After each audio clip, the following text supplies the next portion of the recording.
Yes, this is Talk, and we're with James McCrory and Phillip Ullmann. James, come on, right?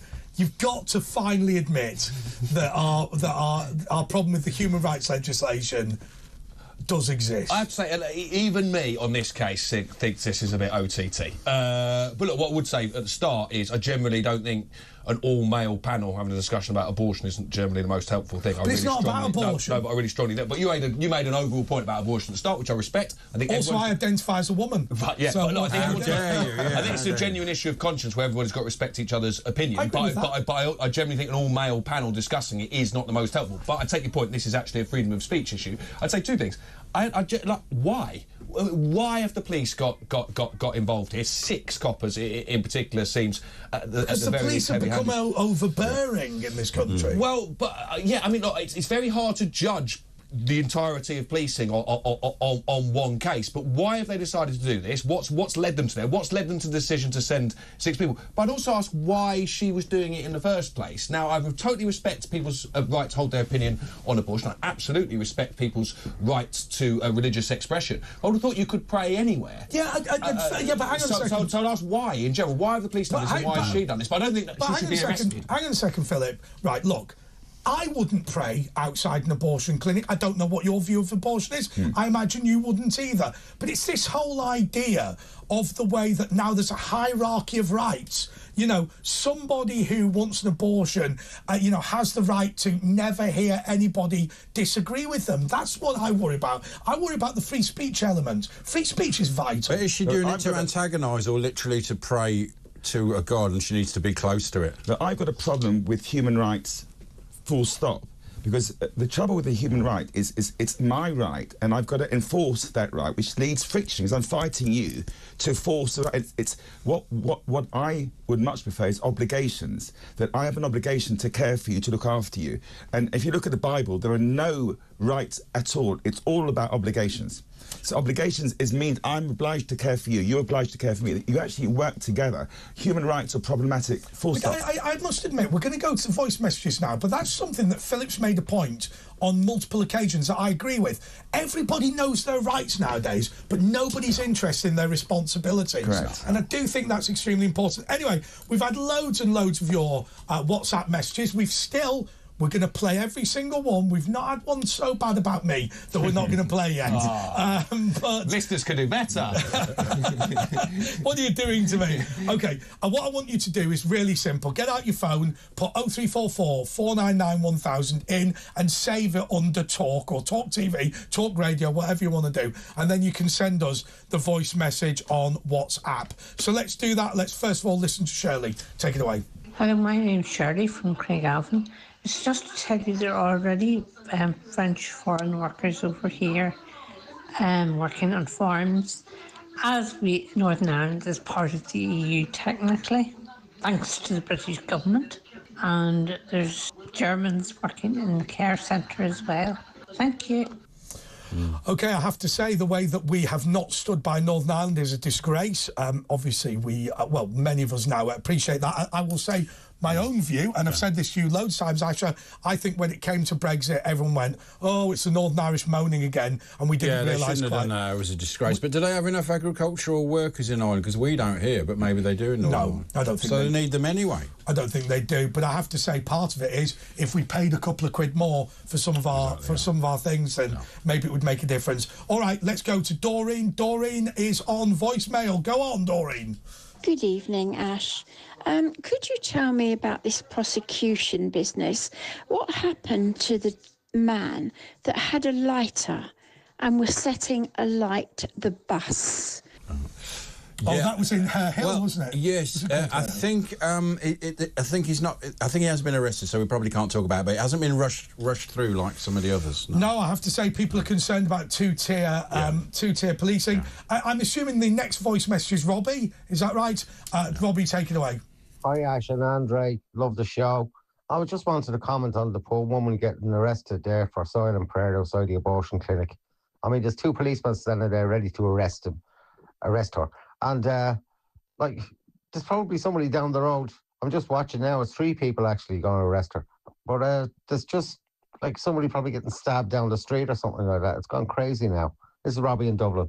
It's interesting. James will Thanks, know. Robbie. James will know that the parliamentarians know that the purpose of any piece of legislation is not set out. They don't actually start a piece of legislation. This is the purpose of it. So if the police actually knew what the purpose of, they wouldn't go about technically arresting somebody who's doing no harm to anybody. They just use it. They become bureaucrats. That's why it has to be accurate. Law has to be accurate. It has to be about purpose. It's about what they're trying to achieve. And if you haven't got a purpose, no one knows what it's about, and it becomes dangerously bureaucratic. I've got to say that.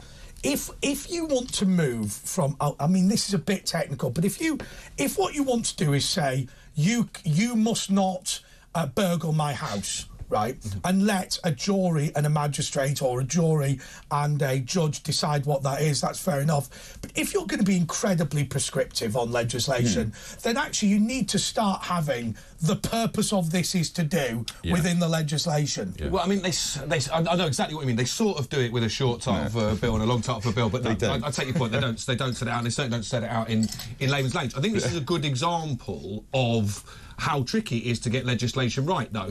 This legislation, or this specific part of the 2014 legislation, was brought in to deal with a very specific problem, which was groups of people outside abortion clinics often being quite abusive towards people, women. Yeah, but how is that not harassment or public order offence? Well, because presumably, sorry, just to be clear, were you in government at the time of this piece of legislation? I was. All right, well, that's going to make you popular, but I wasn't in the Home Office, but I also don't remember this. I'm really struggling to sort of remember the specifics of the legislation.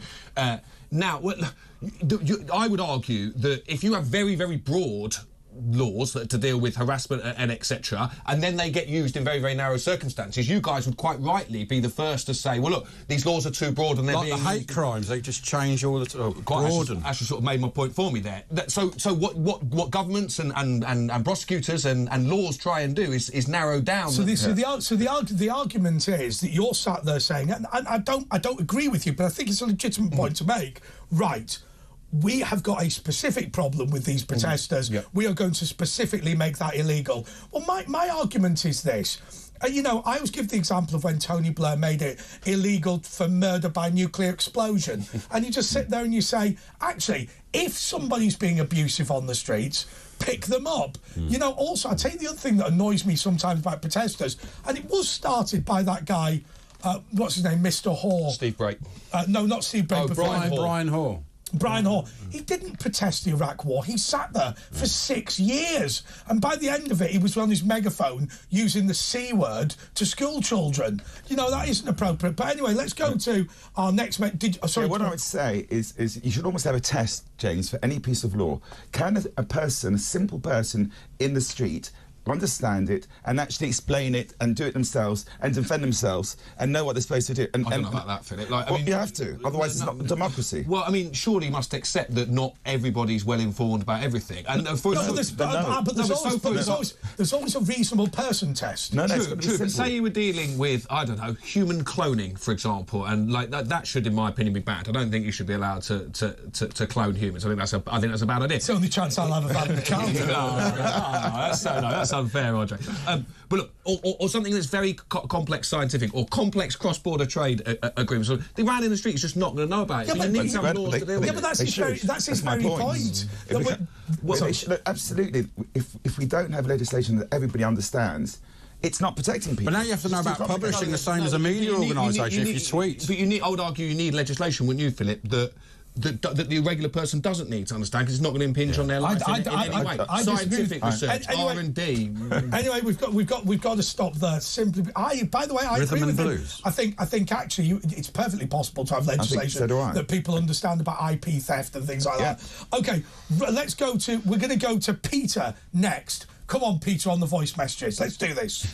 I can't wait for the first Prime Minister's question times when Parliament resumes. I think Pinocchio is going to get it from all angles, and I think that several people in Parliament are going to tear him to shreds, and he deserves it. Absolutely. OK, well, talking of arguments, Jim Dale is coming up next. What is Jim talking about? He's going to be after the news. He will be talking about KB Badenoch, who accepts £10,000 from a so-called climate denier. Kevin Badenoch has accepted £10,000 from the chair of the Tufton Street Climate Science Denial Group. Who writes this stuff? Who writes this stuff? OK, I just want to be clear to all my friends and fans out there, I'm not necessarily sure there's such thing as a climate denier.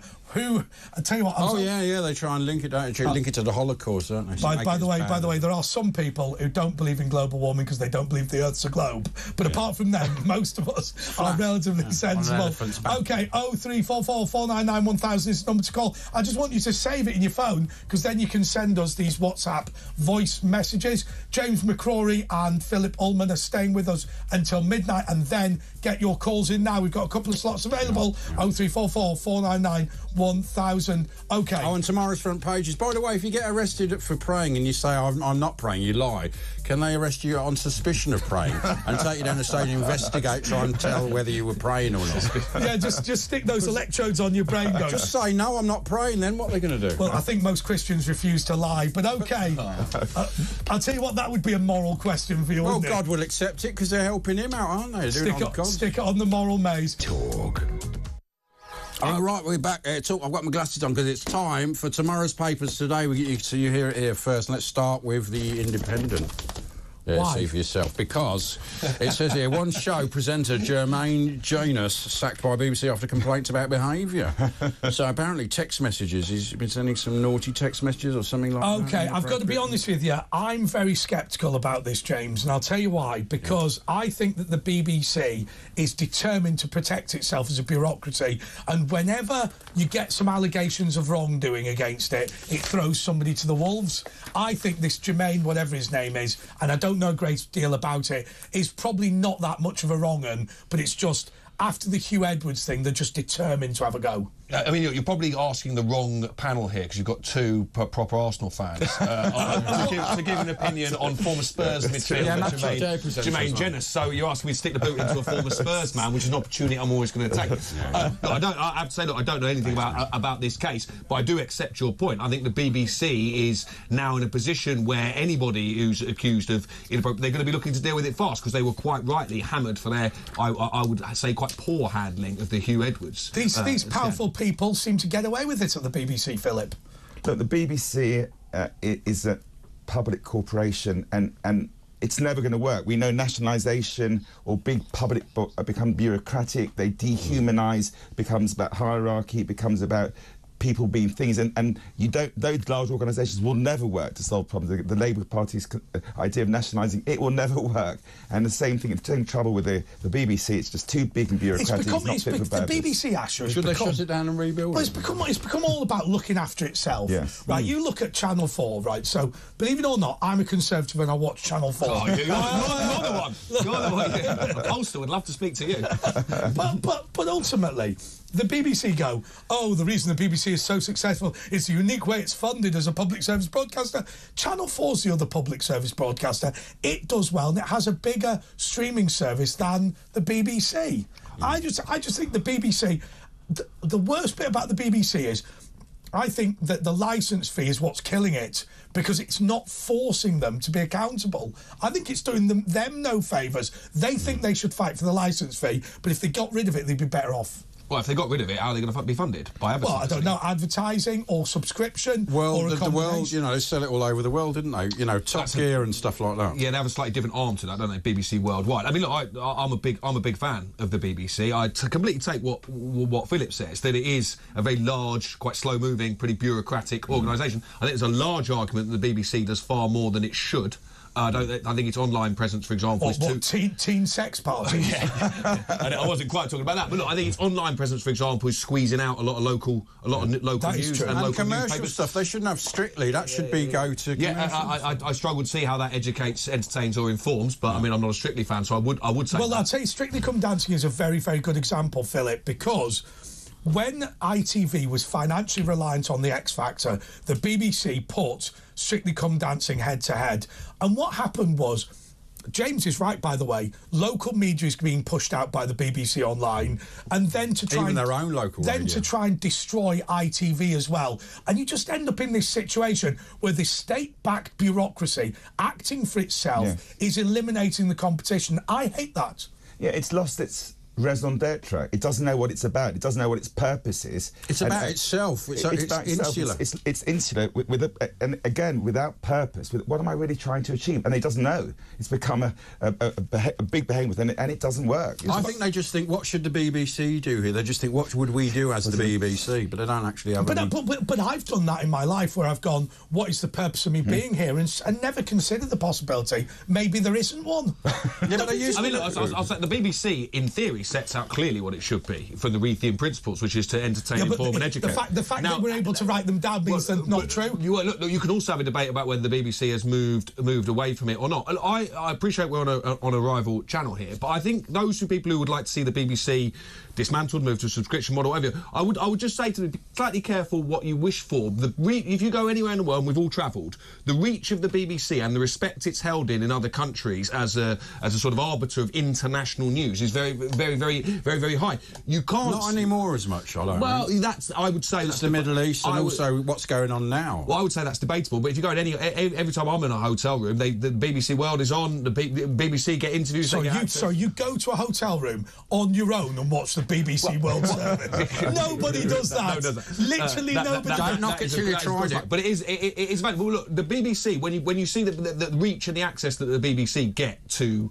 foreign governments, to foreign leaders, into war zones, I would suggest no other media institution in this country has that sort of reach. But hang on a second. But if we want to pay through our taxes for the BBC World Service, I'm good with that, if that is something that projects international power. The big question is about this licence fee, and you know what upsets me about the licence fee? And this is the bit that people forget. It is illegal to not have a licence fee if you watch live TV. But the person committing the offence is the person that answers the door. The vast majority of people who answer the door and admit to not having a TV licence are the wife. Right, so women are overwhelmingly more likely to be prosecuted. And you think, look... And go to prison. Drag all these women into court. What is the point, right? When they go, oh, I'm sorry, I thought my husband bought it. Oh, he doesn't buy it, he doesn't like to have it, or whatever.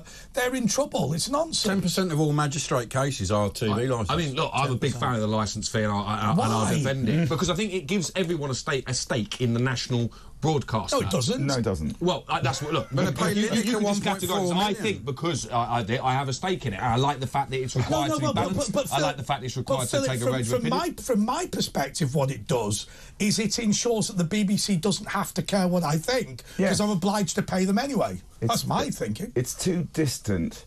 You need accountability, whereby they have feedback as to what they're achieving, and you need smaller units that respond locally to what people actually want. When like smaller BBC radio stations. A centralised payment that no one has an influence over what they're actually doing is never going to work. You can't be paying Lineker 1.4 million on the BBC, you know what I mean? And Zoe Ball $1 million, and she took a 50 grand pay. You know what I mean? This is ridiculous for that public funding. Where I do 100% agree with you. I think the non-payment of the licence fee should be decriminalised. I don't think that should be a criminal offence. I think it should be a civil one. I mean, I have to say, what about this whole idea of saying, well, OK, let's make media much more localised. Let's go with the whole idea. I mean, BBC local radio is fantastic. But they're shutting them all down. They hate their local stations, the national ones. Yeah, I mean, look, I agree with that's the point I made. Sorry to stop you, but if you were to talk about a gap in the market that the market can't do, so clearly the market can't pay for BBC Worldwide, market could sustain a Radio 1, but actually, these local radio stations, in alliance with local newspapers, many of whom are dying at the moment, that would be something that would be worth... And I think BBC... I mean, look, I take the point that there have been cutbacks lately, but I think BBC does local news pretty well, and I don't think, with the decline of local print press, I don't see where that's being replicated outside. I don't think you get the sort of news coverage... They should be expanding the local stations. I don't think you get the sort of reach that the BBC has got. Those local news outlets are doing damage to private sector operations. For me, that's where I'd focus the money, on local news, because people can't afford to buy it. In all cases, the same as business. Business has become centralised. Now, Amazon and other large organisations sell products from halfway across the world, and people spend huge amounts of money, and they don't care about the local community, the local jobs, the local needs. We have to start rebuilding the family, rebuilding the community, and start creating organisations that are sensitive to the local needs and can hear what's going on locally. 15-minute cities. That's what you're talking about. No. I'll tell you what do we want to do now? Do we want to continue with the newspapers, go for an early bath on the break? Let's go for another This is the time. This is interesting. Well, that's first of all, how my family Frederick Nadim Sadawi. That'd be quite interesting in the Times. And don't lock up criminals till next month, courts urged. I know today a judge said, I can't put you in prison because we haven't got enough space, so we've got to set you free. Magistrates have been told to stop jailing convicted criminals for several weeks in the latest effort to ease pressure on Britain's overcrowded prisons. So, there's already been recidivists. I think a quarter of people have already been recalled back to prison. So we're letting all these sort of criminals out, and it's all going pear-shaped. What about this one? I'm really interested in this. Oh, yeah, this is good. Top academics attack Labour for failing to protect free speech. Ministers have been accused by some of Britain's most eminent academics of giving in to so-called cancel culture after reversing plans to enshrine freedom of speech in universities. I mean, who are these people? So this is the Free Speech Union's plan, Philip, and what they wanted to do was have a law which forced academic institutions to allow free speech on campus. And it was coming, wasn't it? I've got to be honest with you, it wasn't draconian. You weren't going to get millions of pounds fines. It was a naming and shaming thing and a legal duty to protect free speech. Labour's got rid of it. I think free speech is so vital to our communities. Again, it's this rights versus obligations. I don't like the concept of it's my right, I'm going to force you to do what I want you to do. It creates friction. It means people are fighting each other. Having an obligation to care for other people means that you're working together in a collaborative way. So all of this forcing people, I don't think it works. We need much simpler laws which have a set of values and beliefs which are obligations that people have rather than rights against each other. That is the sad thing, James, because I just don't understand why universities are not bastions of free speech. Now, look, we never allowed giant racists on campus and things like that, right? But, you had a situation at the college that I went to where somebody who had retweeted Ricky Gervais was banned from campus, right? I mean, by the way, she'd also supported the IRA bombers of Warrington, the town I come from, but she hadn't been banned for that. It was retweeting Ricky Gervais. And this whole idea, I mean, I just worry about a society where people aren't able to talk freely. I just think... But is the problem freedom of speech, or is the problem the technology which enables...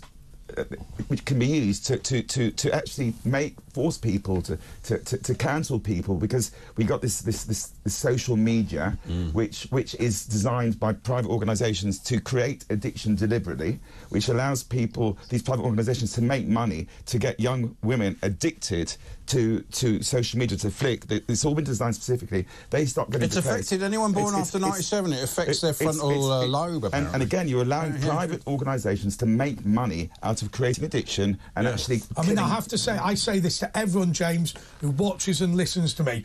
Be careful if you are a parent or grandchild or grandparent. If your child looks at one video about self-harm on TikTok, they will be bombarded with this stuff for the next 3 years. And that's... We allow people to do that. We allow organisations to make money by making young women feel vulnerable. Right, here we go. I'm going to take my earpiece out, but I can only tell you, James, what the earpiece is telling me. Go on. What's Nick Clegg doing about this now he works at Facebook? Well, I would argue that Facebook are doing slightly better than some of the other platforms that are out there. I think they're better than Elon Musk's version of Twitter. But look, he has free speech. We had Paul Scully on the other day. Paul Scully, former MP. Yeah, the former MP and Minister for London, who is also partly Burmese, right? And he was one of the people that helped stop the genocide against the Rohingya Muslims. Is it? Now, he said, there is a central point here, and I'm not just having to go at Facebook.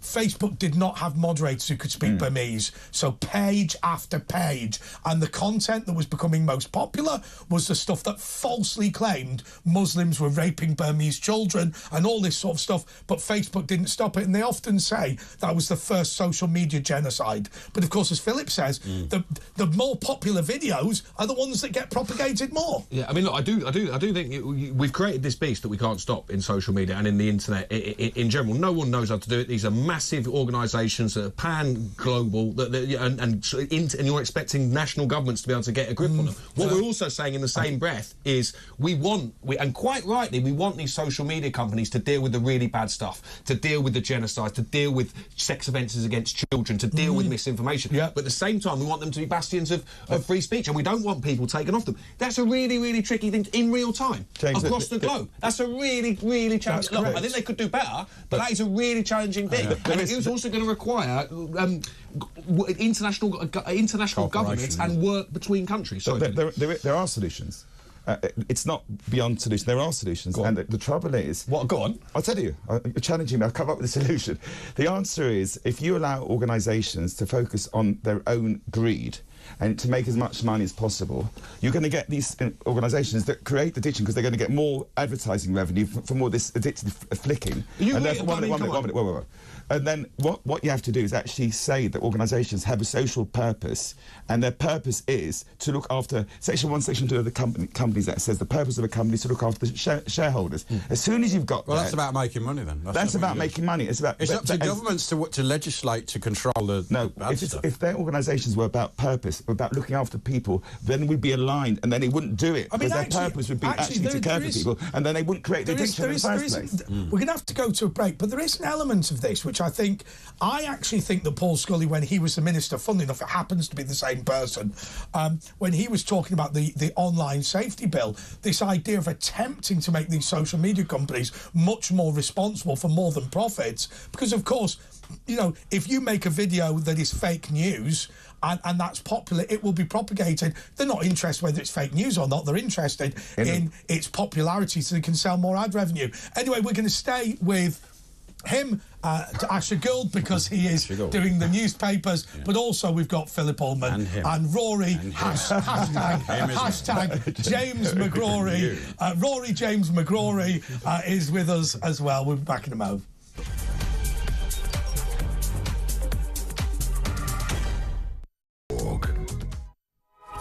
The Daily Express, and it's me and Andre on Talk, and we're just going through the papers. Right, why is it only the rich can get Alzheimer's or wonder drug? Well, because they can afford it, because the people that decide on what you can have decided the wonder drug for dementia patients has been rejected. But given the green light for those who can pay privately. So two-tier health system as well now.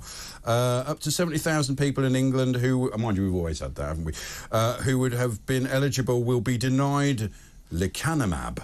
David Thomas, Alzheimer's Research UK head of policy, predicted that the ruling will likely put the drug out of reach for all but the most wealthy, because it can help, but apparently they weigh it up, don't they, to see how useful they do it with other cancer drugs. National Institute for Clinical Excellence. Yeah. Do you like it, James, or not? I do like it, and I'm afraid you need something like that. Look, wouldn't everyone love to have every drug that's ever produced available to everybody? All right, hang on, this is not the BBC. Yeah. Oh, I see what you mean. Sorry. Of course we would, but there is just simply not the money for that. There is just not, the money just does not exist in government to pay for all the different drugs. So you have to balance it. So you have to make some choices. Isn't it better that clinicians make those choices than politicians? No. No, the answer is no, there's no question. The purpose of these organisations should be to save lives, not to make money. And if their purpose is to save lives, you've got to make sure that everybody that needs that drug gets that drug. They're not there to make money, they're there to save money. These are often big American pharmaceutical companies. Yeah, I don't disagree with the principle, but in practice... You can't privatise the creation of drugs, because it's crazy, because it's about money. They use the IP to kill. Because they say, OK, we're going to make money, therefore we're going to charge a fortune because we've got the monopoly, and therefore we're going to kill people. Yeah, but on the other hand, it was often said, a particular type of drug might cost £1 to make the pill. Well, that's the second one. The first one might cost £1 billion. How do you push forward that innovation if you don't give these drug companies the ability to make a profit? No, their purpose is to do research. The whole system of capitalism means that only when there's an opportunity to make huge amounts of money do ideas get... we've got businesses that we're involved in now that look at a different approach to how, and a lot of the really game-changing technologies don't get picked up because of the system of venture capital that doesn't actually look to find solutions to the problems. Therefore, the system of IP, which means that these drugs are not saving lives, is just disgraceful. It cannot continue because it's murder. It's simply murder, and the system has to be changed. There was a guy in America, wasn't there, who bought a very cheap drug and then was able to charge what he wanted. It was for HIV. And he spent the money on that wound change. How many people sleep at night knowing they're killing? Well, if you're a psychopath, it's no problem to sleep. I've got to say, there's that moment in The West Wing where they talk about the amount of money spent on AIDS drugs and the amount of money spent on Viagra, and they're talking to an African leader, and the drug company said, what is the point that you're trying to make? And they said, I think President, whatever it is trying to make the point that drug companies are more interested in a white guy getting an erection than a black guy dying of AIDS. I'm going to explain to you, as I've said before, the problem is the monetary system, because money is literally magicked into existence by the banks. It's not collected from people, it's actually magic into existence, and it's created for the purposes of making money from the banks, which is to lend against property, and it creates inflation. And it's used, the whole thing, they charge interest for money that they've created. Until you get money sorted out, you can have these problems with IP. The money does not work. It simply isn't working. Here's my point about this. I don't agree with every word that Philip says, but I have to say, you know, when you are in a position where somebody is sat at a pharmaceutical company saying, look, if I saved these 10,000 people in sub-Saharan Africa, it would damage my annual bonus. So screw them. I mean, that is not great, is it? I completely agree with your analysis of the problem. I think it's awful. I think some of these big companies are doing exactly what you say. But I would stress to you that firstly, I think we've all got to learn in society to agree to disagree respectfully again. That's why I really enjoy coming on this show, because we don't all think the same. We don't agree, and it's really good, and that's why I really enjoy it. But increasingly, a lot of the problems that we face in our societies, and we've just touched on too, social media and the production of pharmaceutical drugs, right? These are really complex things that involve different countries, and yet we seem to think that our governments are going to be able to sort them out. They're not. Like the nice one is the classic example of the problem we just articulated. Most of the companies that we're buying off are often big American pharmaceutical companies. Now, I'd like them to operate how you like, but they're not going to. So then you do need. Well, they're not going to at the moment. So as things stand, you need a way of deciding who's going to get drugs and who's not. James, can I ask you this question? Because we're in the dying minutes of this show, and we're taking your calls 0344 499 1000 at midnight. I think that the Conservatives, the party that I used to work for, are increasingly realising that a lot of this Thatcherite casino capitalism isn't working. Yes. Is that your analysis? Well, I mean, it's been the Lib Dems analysis for a long time. It's a good place to see in the party, lad. Sorry. Is it your analysis that the Conservatives recognise that? Not is it your analysis that the Conservatives are wrong? You work for the Lib Dems in Downing Street. No, look, I think it's welcome. I think you're broadly right. I think there's an agreement across society, and dare I say across different countries in the West, that this thing has got out of hand. It's got out. The economic system has got out of hand. We haven't recovered from 2008. Who knows when we will? The social media is getting out of hand. But again, I would stress to you that these are multinational problems, and actually the response too often is actually to resort to nationalism. It is to say we need to do more ourselves, we need to shut our borders, we need to have less to do with other people, we need to batten down the hatches. I would argue that's completely wrong. I would argue that actually we need multinational work, certainly if you want to tackle Big Pharma and the big social media companies. Okay. You only going to do it from Westminster. We've only got a couple of minutes, Philip. Okay.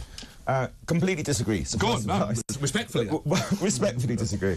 Yeah, we can lead again. The UK led in the Industrial Revolution. There needs to be a new model. The model That's because we invented it, though. We're clever. We're good at creating, designing, manufacturing. We're very good at it. And we have to go back to what we're good at. And if money is allowed to accumulate, people are successful if they make billions, if they have yachts. It always gets sold to America if we develop anything. Then money is futile. Money's not going to achieve. If we start to look at recreating a system where money is about meeting people's needs, which can be achieved, then suddenly everyone's worked together and showing that everyone's needs are met every single day, and we can, and to do that, you have to segregate the UK in a period when you actually start to get it right. But talking about that, Philip, what about the TUC conference? They're going to talk about reforming all Thatcherite anti-union legislation, going back to all the Wildcats rights. What do you think about that with your human rights at work? Do you think they should bring it all back? No, as I said, human rights will never work. And well, the union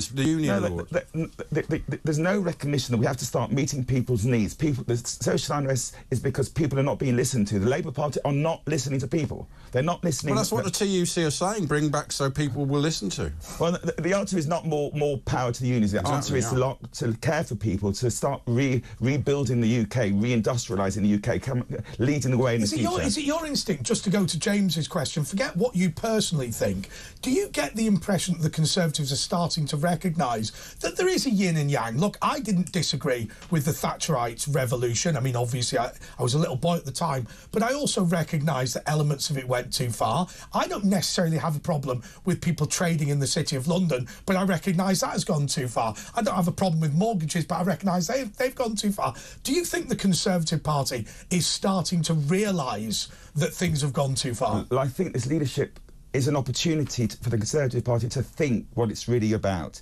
And I think we'll start to get some real debate as to what the future lies. And I think the candidate can most envisage how we get the system right, how we fix a broken system, will win, and I think there's an exciting opportunity. So if we get the right candidates, I think we can make a difference. It's amazing, isn't it, the way that that things have sped up. I mean, you look at Keir Starmer, he was never the golden boy, but he just screwed within a month and a half. I mean, far from it.